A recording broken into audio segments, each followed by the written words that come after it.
Terima kasih Anda kembali bersama kami pemirsa, dan kami akan kembali menghubungi Pak Argo Yuwono di Polda Metro Jaya. Pak Argo, yang ingin kami tanyakan selanjutnya adalah masyarakat membandingkan kasus ini dengan mungkin kasus beberapa tahun lalu yang melibatkan seorang penyanyi Ariel yang juga dikenakan hukuman atas kasus pornografi.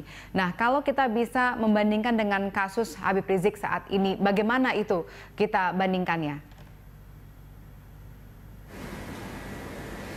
Jadi tentunya waktu kasus penyanyi Ariel ya, itu dua-duanya kan mengaku melakukan. Jadi kita ada bukti petunjuk di situ, memudahkan untuk menggali, untuk melakukan penyelidikan. Jadi sama-sama mengaku, setelah kita lakukan pemeriksaan saksi ahli, tidak bisa mengelak, iya betul, memang iya. Dan sedangkan untuk kasus ini kan dua-duanya mengelak semuanya. Mengelak semuanya, maka otomatis kita akan memerlukan saksi ahli semuanya yang berkaitan dengan chatting itu atau berkaitan dengan video itu.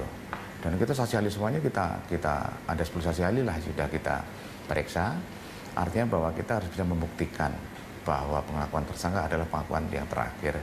Jadi semuanya itu kita lakukan untuk membuktikan bahwa itu benar-benar terjadi suatu kasus tindak pidana. Demikian Mbak. Baik, saya ke studio sudah bergabung bersama kami ada Pak Imdadun Rahmat dari Komnas HAM. Terima kasih sudah bergabung sama kami. Dari Komnas HAM sendiri sebelumnya sudah pernah dihubungi oleh pihak Habib Rizik untuk membantu mungkin kelancaran proses pemeriksaan. Apa kemudian alasan dari mereka untuk menghubungi Komnas HAM? Pengaduan ke Komnas HAM sifatnya sangat umum ya. Karena yang mengadu bukan Habib Rizik langsung atau kuasa hukumnya, tetapi diwakili oleh Presidium Alumni 212 yang materi laporannya sangat general, mengadukan adanya kriminalisasi dan teror terhadap para aktivis Islam dan beberapa ulama. Jadi tidak dirinci kasus per kasus. Memang kemudian Komnas HAM menindaklanjuti dengan memperinci ya, mengumpulkan data dan fakta terkait dengan detail kasus per kasus. Mana yang terkait dengan Habib Rizik, mana yang terkait dengan misalnya Pak Munarman, dengan Pak Khotot dan beberapa aktivis yang dituduh dengan tuduhan makar. Jadi masih sangat umum. Jadi Mas Sakutnya, jadi tidak khusus misalnya kasus yang berhubungan dengan konten pornografi yang dikaitkan dengan Habib Rizik ini. Kelihatannya itu salah satu yang dimaksud ya, tetapi memang tidak hanya itu. Baik, saya kembali ke Pak Argo. Ini Pak Argo, kalau misalnya sudah diketahui lokasinya ada di Arab Saudi, di Jeddah Anda katakan tadi, kemudian surat penangkapan juga sudah dikeluarkan. Apa kemudian yang akan dilakukan oleh pihak kepolisian? Apakah ke sana untuk menjemput paksa atau menunggu di Indonesia?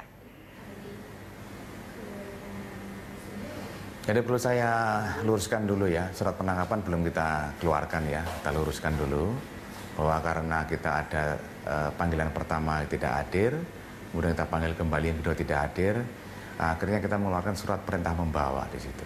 Surat perintah membawa, nanti anggota penyidik dibekali surat perintah ini untuk ke rumahnya ada atau tidak di situ.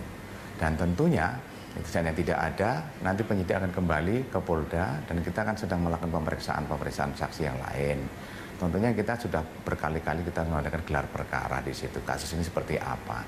Tentunya kalau misalnya itu yang bersangkutan itu ada di luar negeri dan ini nanti merupakan suatu tidak pidana, tidak menutup kemungkinan ya, tidak menutup kemungkinan penyidik bisa melakukan kegiatan gelar perkara kemudian bisa menaikkan status dari saksi menjadi tersangka. Seandainya menjadi status tersangka, kita nanti akan melakukan surat penangkapan. Kita akan melakukan, kalau tidak ada, kita melakukan surat DPO. Dan kita koordinasi dengan Interpol untuk mengeluarkan red notice. Ini semua kemungkinan yang bisa kita lakukan. Tapi kita masih menunggu, semua adalah kewenangan otoritas daripada penyidik Polda Metro Jaya. Yang sekarang masih bekerja, ya. Kita tunggu saja bagaimana nanti tindak lanjutnya. Demikian Mbak Kodenya. Baik, kalau dengan setelah dikeluarkannya surat bawa paksa ini kemudian Habib Rizik tidak juga datang, apa yang kemudian akan dilakukan oleh pihak kepolisian? Tadi sudah saya sampaikan ya, setelah kita anggota penyidik membawa surat perintah membawa dan ditemukan akan kembali ke Polda, kembali ke kantor. Dan malam ini kan kita mau ada gelar perkara itu di situ. Karena sudah memeriksa beberapa saksi tambahan yang kita dinyatakan kurang ya, nanti kita tambahi. Dan kemudian tadi apakah kemungkinan bisa terjadi yang tadi saya sebutkan di situ. Dari gelar perkara nanti hasilnya apa ya? Itu apakah bisa kita menentukan tersangkanya, karena penyidikan kan mencari siapa tersangkanya di situ sesuai dengan KUHP di situ ya, kita cari tersangkanya. Memang tersangka sudah ada di mana dia sekarang itu bisa kita lakukan surat perintah penangkapan, ada tidak, nggak ada, kita bisa memberikan surat DPO. Kalau DPO tidak ada, misalnya ada di luar negeri, kita bisa koordinasi dengan Interpol situ untuk mengeluarkan red notice.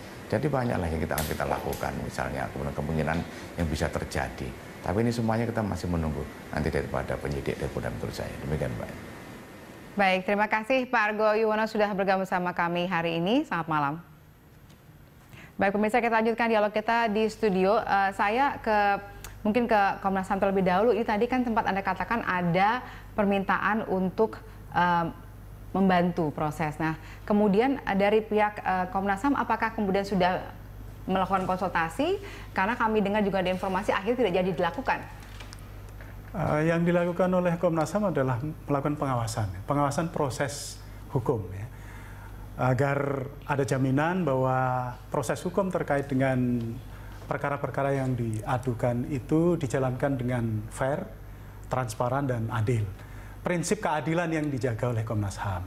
Nah, terkait dengan soal membantu, saya kira ini kaitannya dengan tuduhan pidana, Komnas HAM tidak bisa memediasi. Jadi memang yang bisa dilakukan Komnas HAM adalah melakukan pengumpulan fakta-fakta dari pengadu lebih dahulu. Sebenarnya substansi apa sih yang menjadi dalil atau menjadi argumen mereka bahwa ada kriminalisasi? Itu fakta-fakta hukumnya apa? Kemudian ada tuduhan teror, itu peristiwanya mana, bukti-buktinya apa, sehingga kita bisa melihat apakah betul terjadi kriminalisasi atau memang itu proses penegakan hukum. Saya kira tidak lebih dari itu kewenangan yang dimiliki oleh Komnas HAM berdasarkan pada Undang-Undang 39. Sudah dilakukan? Hari ini Komnas HAM mengunjungi Ustadz Khotot di Makobrimob untuk melihat situasi dan kondisi penahanan yang dilakukan oleh kepolisian terhadap yang bersangkutan. Apakah ada pelanggaran atau tidak dalam kaitannya dengan parameter-parameter penahanan atau standar-standar detention. Tadi juga Komnas HAM mengunjungi Ibu Rahmawati untuk juga mendapatkan keterangan dari beliau, ya, keterangan dari beliau ya terkait dengan tuduhan makar. Ibu Sukmawati atau Rahmawati ya? Ya, Sukmawati. Ibu Sukmawati. Ya, oke. Lalu kemudian dari situ apakah sudah bisa disimpulkan ada belum, kasus ini masih proses sangat awal. Karena menurut proses yang diatur di dalam SOP Komnas HAM itu pengumpulan data-data dari pengadu itu harus ditindaklanjuti dengan pengumpulan pengadu dari pihak yang pengumpulan informasi dan data keterangan dari pihak yang diadukan. Baru kita juga bisa panggil para ahli untuk memberikan pendapat dan keterangan terkait dengan materi persoalan. Baru kemudian Komnas HAM melakukan analisis, dan disitulah baru bisa disimpulkan ada nggak sih sesungguhnya pelanggaran HAM dalam kaitannya kerja kepolisian terkait dengan para aktivis dan para ulama. Jadi masih dalam itu ya. proses, ini masih ya? panjang prosesnya. Masih panjang prosesnya. Baik, kalau Ibu Flora melihatnya kasus ini akan seperti apa? Tadi kan dikatakan oleh pihak kepolisian mereka setelah mengumumkan surat bawa paksa ini mereka kemudian akan baru melakukan sampai pada tahapan akhirnya mengundang Interpol untuk membantu proses untuk pemulangan Habib Rizik ke Indonesia. Anda melihatnya proses ini akan berjalan seperti apa? Akan berjalan mulus atau sampai pada tahapan Interpol tadi? Ya, Sebenarnya begini, kan kita punya Undang-Undang Nomor 1 Tahun 2006 tentang bantuan hukum timbal balik terkait dengan masalah pidana.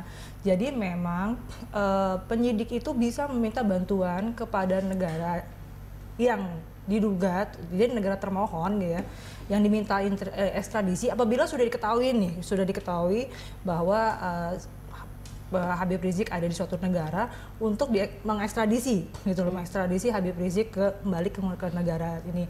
Nah, kalau misal itu kan apabila bantuan Interpol juga bisa dilakukan dengan mengeluarkan red notice itu untuk mengetahui orang ini ada di mana gitu, itu red notice. Apa sudah diketahui bisa minta ekstradisi. Ekstradisi kemudian tidak diketemukan orangnya, walaupun baru saksi itu bisa dikenakan ya, dikenakan ekstradisi. Itu kan ada undang-undang imigrasi. Kalau misalnya tidak bisa ekstradisi, nanti kalau misalnya melampaui batas waktu tinggal di negara orang, itu harus dideportasi. Kan banyak yang tidak perlu ekstradisi, tapi kemudian kembali ke Indonesia karena masalah deportasi. Jadi ya tunggu saja, tunggu saja sampai masa tinggalnya habis ya. Jadi mau nggak mau harus pulang. Baik, kita akan kembali saja berikut ini, pemirsa. Kami harap Anda tetap bersama kami.